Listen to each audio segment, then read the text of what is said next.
The agenda is set. I'm Brent Goff in Berlin. It's time to talk. Off the pitch and out of the closet. Is the beautiful game ready for a gay star?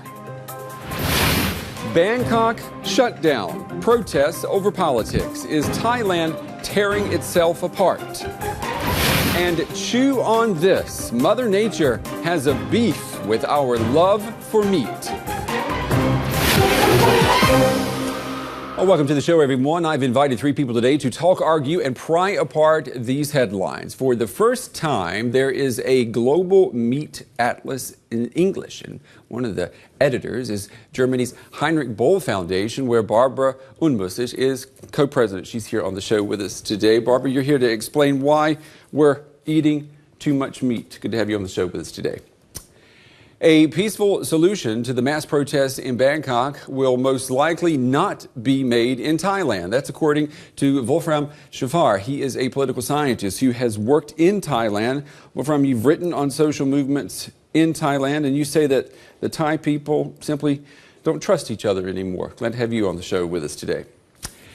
And my next guest spent 8 years as president of the German football club FC St. Pauli, and up until last week, he was the only openly gay figure in German soccer. I'm happy to welcome to the show Corny Littman. Corny, it's good to have you with us on the show today. Thomas Hitzlsperger, he is now an openly gay former soccer player here in Germany. What has his coming out changed? Well, at least the media in the last 10 days, I would say, all the media, not only the German, but the international media reported about this coming out. It changed something for himself because he can live more honest than he did before. And if it changed anything in football, I doubt a little. That is the question. Has the world of football changed? I mean, let's ask people who don't play football here. I mean, what do you think? I love football and I'm watching soccer all the time, and I don't think that it will make a big change. It's not a breakthrough. It's a very good first start. We all hope that Hitzlsperger can become a role model, but I don't think it's a breakthrough for football because it's a still very tense atmosphere around soccer, and people do not like to show their sexual orientation, frankly. Yeah. What do you say, Wolfram? Well, I was pretty amazed by the kind of the harsh reaction, harsh in the sense of critics against Hitzlsperger as well as supporters. So that made me feel, I mean, there is more than I would have expected in the field of football. Yeah, so I just don't understand where this dynamism comes from. Yeah, but mainly he was supported. I mean, at least from the media, from the fans, he was supported. Everyone said, well, this is wonderful. We have the first open gay former football player, professional. This is very important, professional football player. And there were just very few who said, well, this is not a subject we should talk about. Well, a lot of the criticism, though, has actually come from gay rights groups who have criticized him for the timing of this and why he didn't do it while he was a player. Mm-hmm. I mean, well, I really understand that he didn't do it while he was an active player, because it's a big risk for a career of a football player, not because of the fans, but because of his the future of his career, because of the officials in the clubs, the trainers, the team. Yeah. And this brings a lot of irritation into a team that one of them is a gay one. I want to pick up on that with you, Courtney, in just a second about what goes on inside these clubs. Thomas Hitzlsperger will go down in history as the first big league German soccer player to go public with being gay. Now, he says he considered coming out several years ago while he was still playing, but was counseled against it, warned that a wave would come crashing down on it. Well, since his announcement last week, it has been a tidal wave of well wishes from around the world, including the German Chancellor and the British Prime Minister. Hitzlsperger's public act of coming out was carefully orchestrated. It was a PR event of sorts for him, a news story for the rest of us. Last week, former national midfielder Thomas Hitzlsperger became the most high-profile soccer player to announce he is gay. By talking about it the way I do now, it encourages some others because they see they can still be professional football players, they can play at the highest level and be gay. It's not a contradiction, as I proved, and therefore, hopefully, it gives some encouragement to young players. My family and my closest friends, to them it's not important that I talk about my experiences as a homosexual football player. But it's probably more important for those people who discriminate others because of their sexuality, and those people now know they have a pronounced opponent. So far, no top-flight active player has publicly declared his homosexuality. What impact will Hitzlsperger have on gays in men's soccer? Is football coming out? Courtney, let's get back to what actually happens inside these clubs. He, in one of his sound bites, said that he never had to lie about his sexuality. No one ever asked him if he was straight or gay. It's hard to believe that that conversation never takes place inside a locker room with a bunch of soccer players. I think it takes place. As far as I know, the players talk about a lot about their affairs, not only about their wives, but about their girlfriends, their affairs, about sexuality.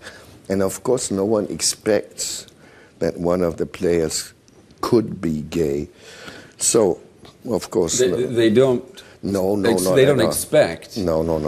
But I mean, that's quite. That's a huge statement to make. They don't think that it's possible for anyone on the team to be gay. Yes. Why? Yes. Because it's totally heterosexual. This world is a totally heterosexual world. And not only in the professional football, it starts in the youth. I mean, this is you must imagine there's men who have to stay together, not on their free will, but they have to stay, because of their profession, stay together for a long time in the training camp and preparing a game. And you can imagine maybe it's similar like military, you know, where men just don't stay together by their free will, but it's their profession. And so, I mean, everyone thinks everyone else of the other ones is heterosexual. It's heterosexual. Nothing else, yeah. And is that a reflection of society? We just all assume everyone is straight. I think so. But mainly linked to soccer. People do not expect that a man, sportive, masculine, has a sexual orientation that is gay. Yeah, and this is excluded by the society as well. It's something funny about Thomas Hitzlsperger too. Yeah. Because you know how he was called in England? His nickname? The Hammer. The Hammer. The Hammer. So you would never expect the Hammer's gay. You would never expect a player who's playing rather rough is gay. But I think if you look for gay players, you should look for them, for these ones who play very hard, who want to demonstrate they are masculine more than the other players. You're telling me you can identify gay soccer players by the way they play? I would say there are certain symptoms, you know. Really? I just said, sort of a joke, I said, look of the ones who got the most yellow cards in a league. And probably many of them are gay, because they just demonstrate they are more men than the others. They have to compensate. Yes. Do you know of gay professional soccer players here in Germany? Well, to be quite honest, I was never interested in it. But I mean, you've been the owner of a club, though. Not the president of a club, not the owner. Of course, I'm happy I was not the owner, but the president. The president. Only. I mean, but you were privy, obviously, to all sorts of information. No, but well, from time to time, of course, you have some sort of a private contact with the player. But I was really never interested if a player is heterosexual or gay. I was just interested if he was a good player, if he is a good player or not, if he helps the team or not, nothing else. Okay, you sound like a good, president, a good club president. Is FIFA, for example, is FIFA doing everything in the interest of the players? Is FIFA a friend to gays, or is FIFA homophobic? FIFA is a business. First of all, it's a business. Football, first of all. That doesn't make it automatically homophobic. No, not automatically. But first of all, is business football. Professional football is a business. And then they take, probably if they are good clubs, they take care of their players in many ways. I mean, normally the clubs don't deal with any private stories. The good clubs do, like Bayern München, they do. Yeah, but not others. And the FIFA doesn't care. What about FIFA's decision to put the World Cup 2020 in Qatar? Yes, this is horrible for gays. Well, exactly. That's the point, right? Yes, of course. So I say they don't care about it. It's all about the money, is what you're saying. It's all about the money, yeah. Yeah, and they only put a little money into some special envoys, to take care about the criminalization and discrimination in many FIFA members' countries. Yeah, we have still death penalty. Yeah, in some of the FIFA members. Yeah, we have high discrimination in many parts of the world, and it should be the job of FIFA to do a better awareness raising, raise the issue, asking for stopping criminalization and discrimination of gays and lesbians. But it's not happening. They only put a small amount of money. I looked into that area around the women's soccer championship, world championship in Germany, and we saw they have a special envoy to deal with some countries, but it's compared to the huge amount of money spent by FIFA, it's tiny and small money they spend for campaigns or awareness raising. It's almost not there. And what about for women's soccer? We were talking about that earlier. For lesbians playing soccer, does that get any attention? It does get some attention, but not as much as gays get attention in male soccer. I would say being a lesbian is even more a stereotype because it's lesbians who are playing soccer. Yeah, so this is probably the other way around. It's accepted, though, isn't it? That people say, "Oh." No, I very much share what Corny said. We should not.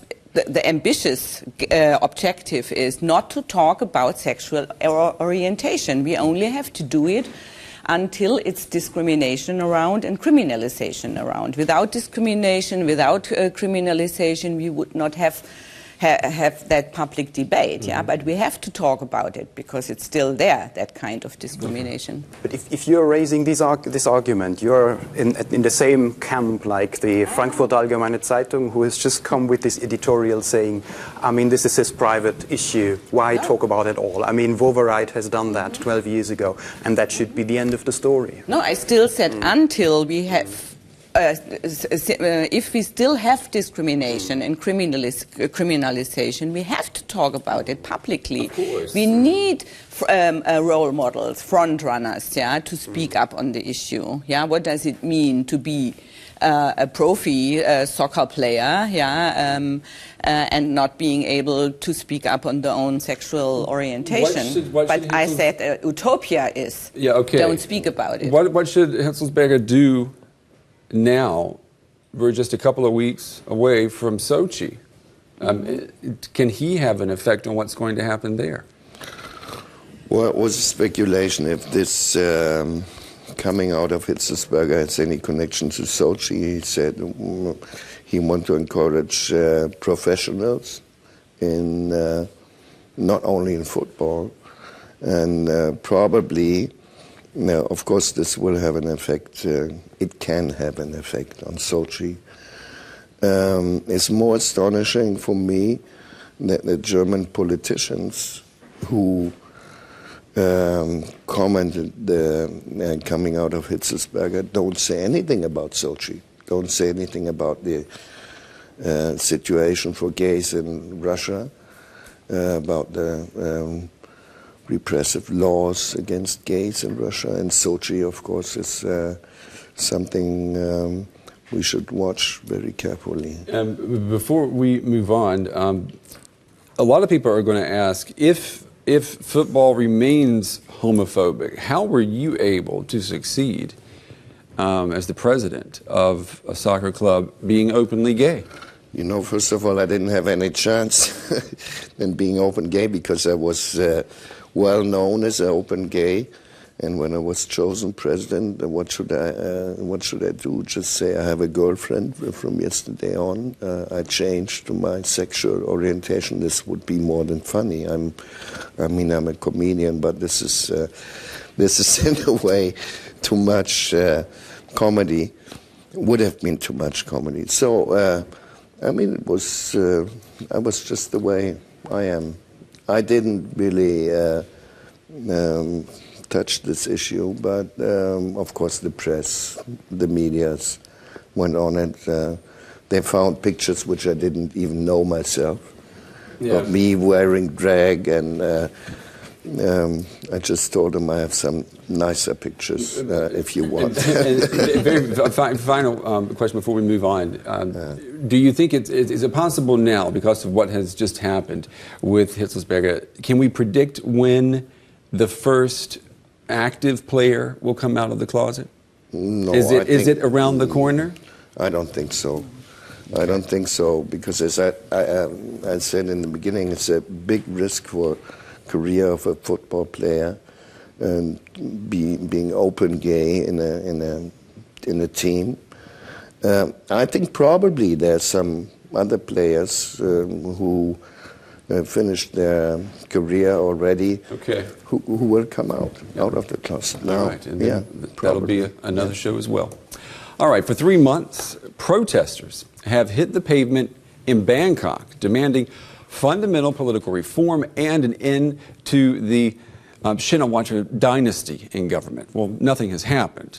Now those same protesters are vowing to shut down Bangkok, paralyze the capital, and force the prime minister to resign.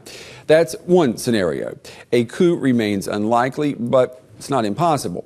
And people in the country say the two sides are now so full of mistrust and disdain that the only resolution will be dramatic and violent. Another week of protests began with tens of thousands of anti-government demonstrators streaming into central Bangkok. They occupied key intersections and set up camps. In the center of the city, many government offices, banks, and schools remained closed. The protesters' slogan is, "Shut down Bangkok, restart Thailand." They want to scrap next month's elections and force Prime Minister Yingluck Shinawatra out of office. Highlighting the split in Thailand, supporters of Yingluck's government outside Bangkok rallied in favor of holding the elections as scheduled. But the capital was firmly in the hands of their opponents. The opposition says it's determined to blockade Bangkok until it achieves its goals. So is Thailand's democracy in danger? Wolfram, how do you see this situation playing out? Well, first, I think one has to see, or one has to acknowledge that almost everyone was surprised, or is surprised, by the strength of this movement.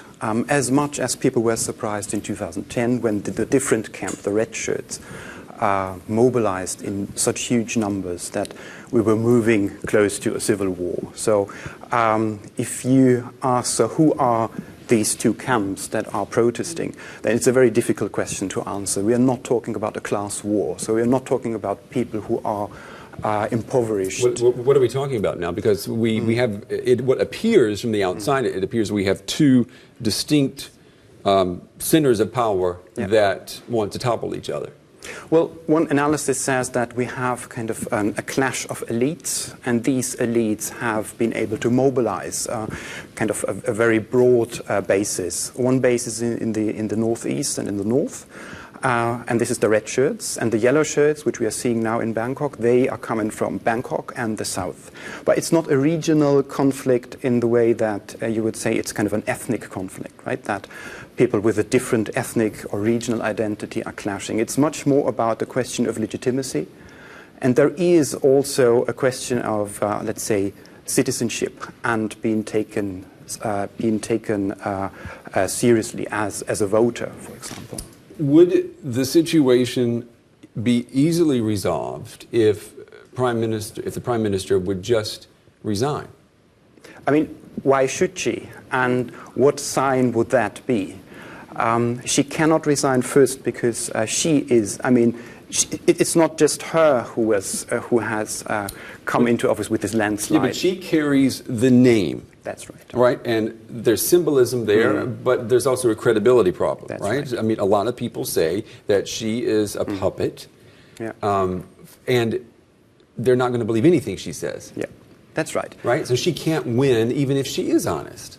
Well, the problem is, you can criticize, and there are many points how to criticize this government in terms of how they design the policies, how they implement the policies. The question is, can the criticism go as far as saying we are trying to not to vote any longer? We are replacing an elected government by an appointed government. And I think there's a red line, and you cannot easily cross, no matter whether we are talking about Thailand or any other country. Because then it starts to sound like Egypt, doesn't it? That's right. That's right. And I think I doubt that there is any positive example of having a coup or some kind of violent interruption of a political process that has led to something better afterwards. Right? So, I mean, in Thailand, we have had a coup d'etat in 2006, exactly by the same kind of people who are protesting now. We have had what they call a judicial coup d'etat, when the Constitutional Court was simply dissolving the ruling party. Right? So here it's kind of a dead end. People know that they are not going to take over the government easily, but there's no means that could be sold to the world or sold to the electorate any longer. I think the society is deeply split. Yeah, and this is very difficult how to overcome it. If you go to Thailand, you first are confronted with very peaceful people. That's my experience. Yeah, but on the other hand, you see this deep split, and for me, it's not just clear what do the different camps programmatically, politically want. Yeah, I think there is the notion of anti-corruption. Yeah. That's right. Yeah, it's fine. I think the country has a problem with corruption. But what's about the economy? Yeah, where should the economy go to? And the current government is democratically elected. Yeah, and she already was ready to talk and even to set up new elections. Yeah, and I think democracy is still about elections. Yeah, and majority then is going to a certain extent take over because it represents and is entrusted by the people. And this is my question. Why is a new election not solving any problem in Thailand? I don't know. I mean, in my understanding, it's just, there's a disagreement with the government. Well, there's no confidence that the election would be fair. Correct? Well, I mean, the past elections have been monitored internationally, and there was no sign of huge vote buying whatsoever. Right. So we are not talking about a situation like maybe in the Ukraine, right? Or in, I mean, maybe even the election in the United States, where it was a very, very small margin by which Bush won, right?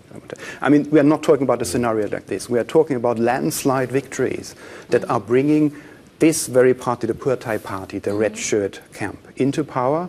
And the fear of the other side, and this might be one explanation, the fear of the other side that there might be something like what they call a parliamentary dictatorship, right? So there's not enough checks and balances against this huge majority in parliament. And is there this fear that we would have something like we're seeing in Iraq right now, that if the other side came into power and you had this parliamentary dictatorship, that then they would execute retribution against the other side. Is that the fear in Thailand? Well, I think the fear is much more.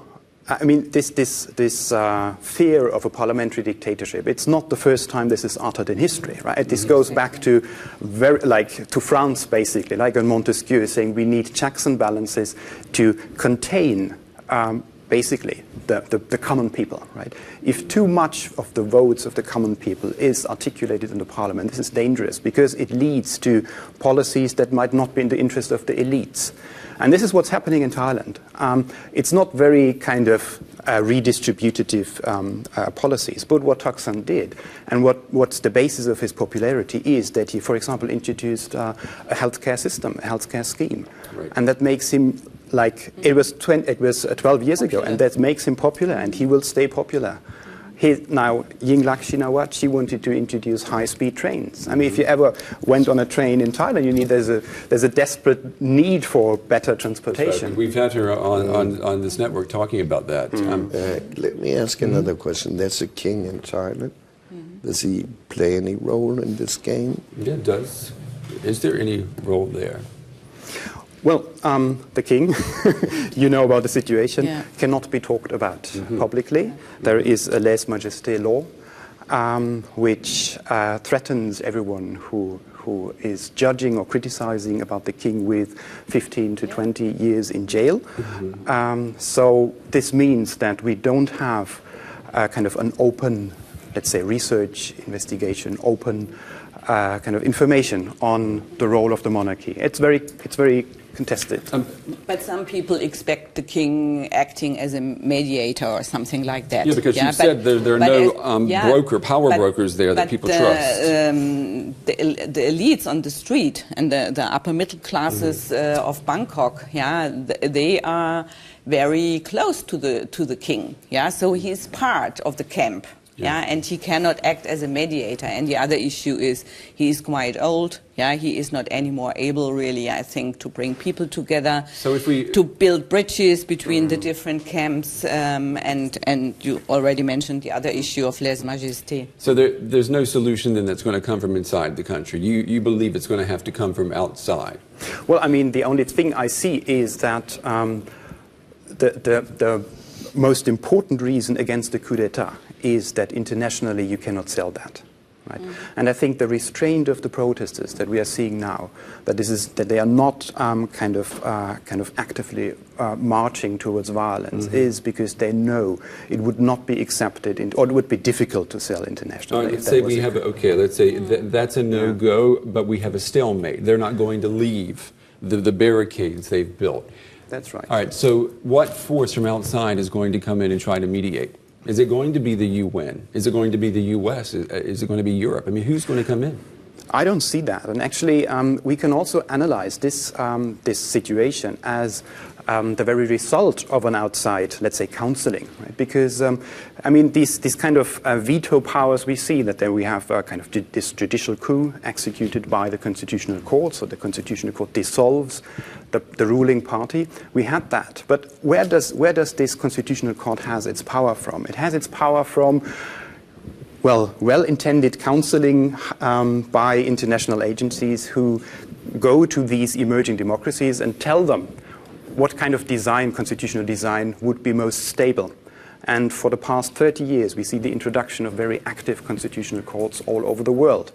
And as much as it's not working in Thailand, we see that it's problematic in Egypt, for example. Yeah, exactly. All right, we have to wrap this up, but let's look into February. Do you expect a peaceful resolution? I think it's a very open situation, and the most dangerous we had in all this conflict for the past couple of years, because now for the first time both camps are mobilizing at the same time, at the very same time, and this never happened before. If the Prime Minister were to resign, would she have to leave the country? What's your guess? I wouldn't think. Because she would be safe staying in the country? She is not only expected by some people to stay, but she also has kind of a duty, in a way, to perform. Okay, very good. Okay, we're going to move on now and talk about what's on our plates. Thailand is a prime example of an emerging economy with a growing middle class that is rushing to live the way we live right here in the West, even at the dinner table. Meat consumption is skyrocketing in countries that were just a few decades very poor. Meat was and remains a status symbol, a food of choice when you're well off enough to afford a choice. But it is quickly becoming our poison. Meat eating is on the rise worldwide. That's the main message of the 2014 Meat Atlas, co-published by Germany's Heinrich Böll Foundation. What is causing the increase?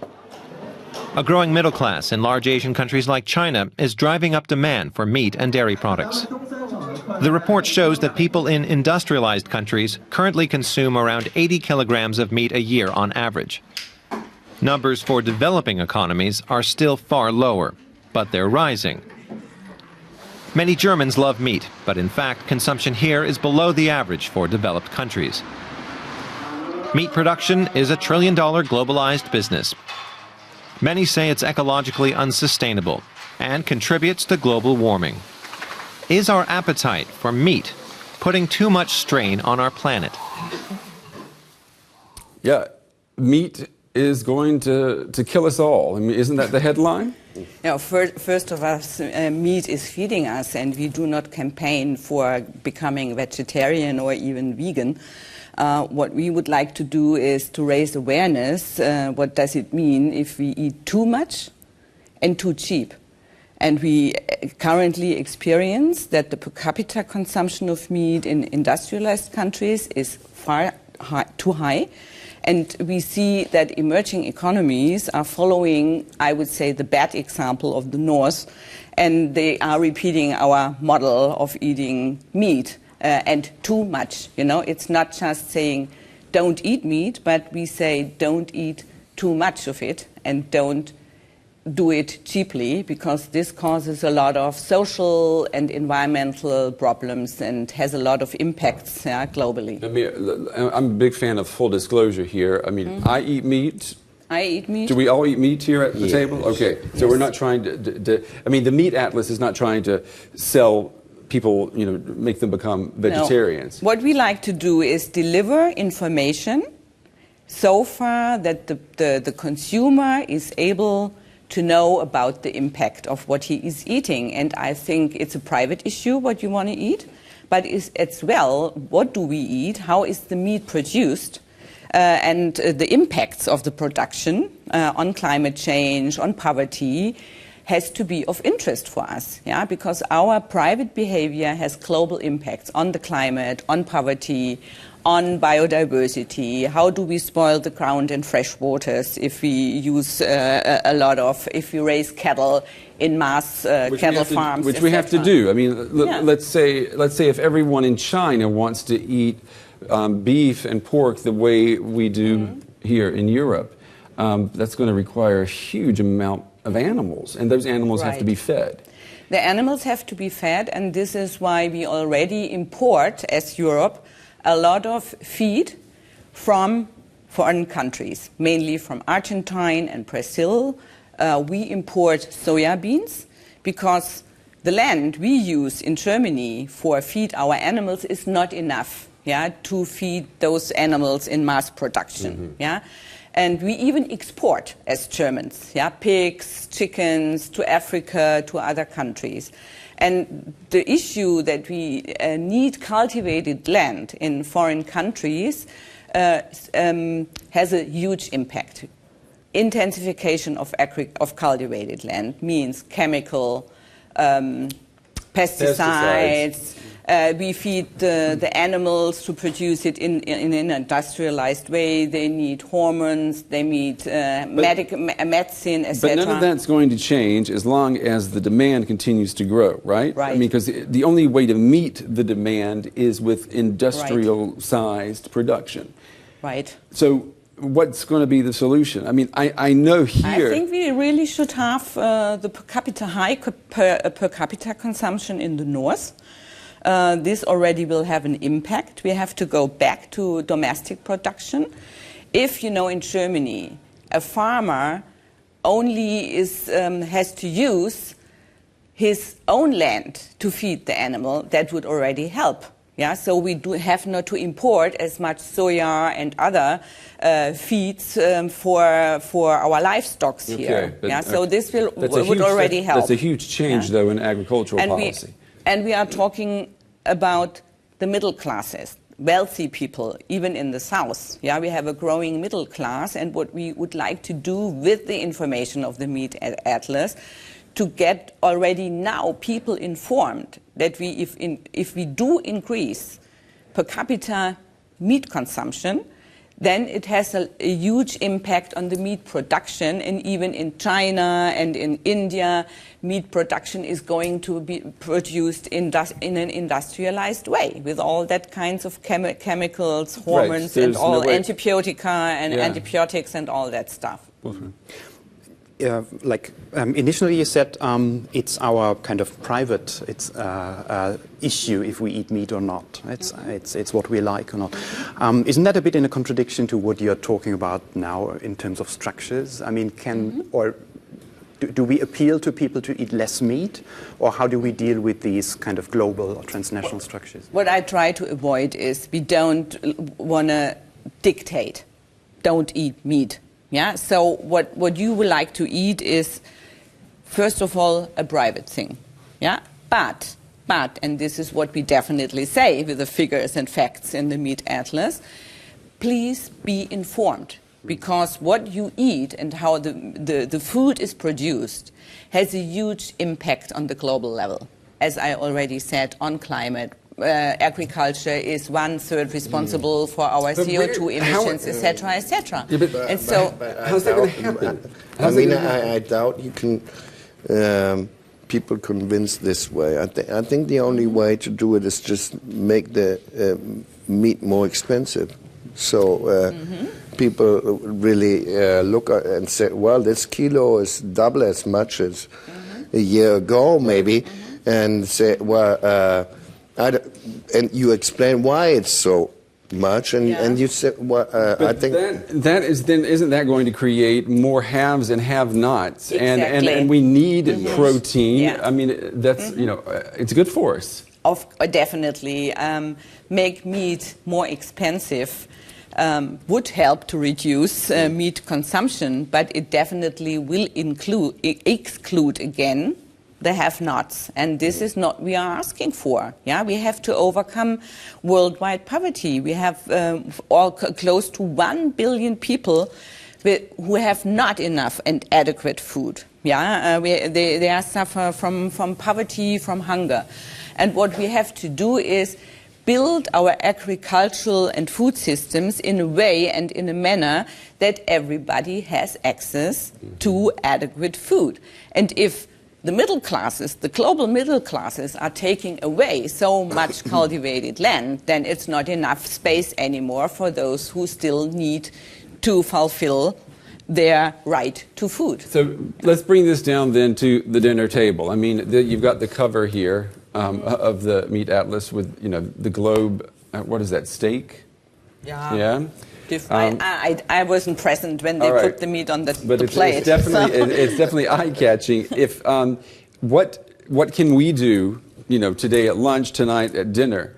Are you saying we should just have meals where there is no meat? Would that help solve this demand problem? I think it's a mixture. First of all, in some of our restaurants, and I talk to restaurant owners, they throw a lot of meat away because the portions on the plate are too big. Yeah, so one part can be restaurants can offer 100-gram steak, 250-gram steak. So the diversity is becoming better. So you can choose what kind of amount of meat you want to eat. Yeah? And then I'm definitely arguing for try to halve your meat consumption. That will already have a huge impact if we have it. In Germany, reports are saying that a male is consuming 1 kilo and 200 grams per capita per week. Yeah? And from a health perspective even,